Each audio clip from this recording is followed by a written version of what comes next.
Congratulations, Pakistan. Congratulations to every single Pakistani in Pakistan, every single Pakistani outside of Pakistan.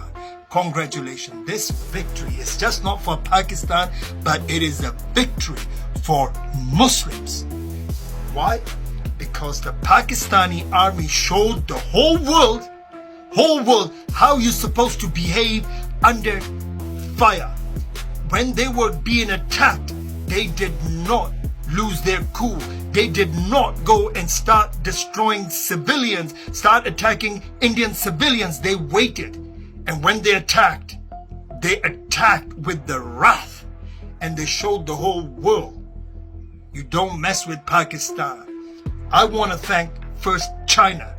What an ironclad brother China has been to Pakistan. I salute you, China, and I salute every single Chinese person. Second, I go to Turkey. What? Turkish people. Bangladesh. You guys stood with us, even though when we were wrong and we did what we did to you, you stood next to us. You showed on a social media to every single Indian, you don't mess with Pakistan because Bangladesh is standing right next to us. So I show my personal love to every single Bengali out there. Uzbekistan.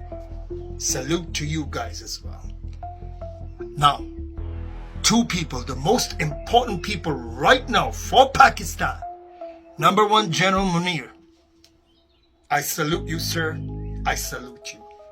And number two, the most important Pakistani who gave Pakistan something so Pakistan can stand in front of the world and show the world that we are power. That is Dr. Abdul Qadir. I salute you. And every single Pakistani, we should back our army and we should back the people who brought us here. Until then, God bless Pakistan. Pakistan Zindabad. And my love, personal love to every single Pakistani out there.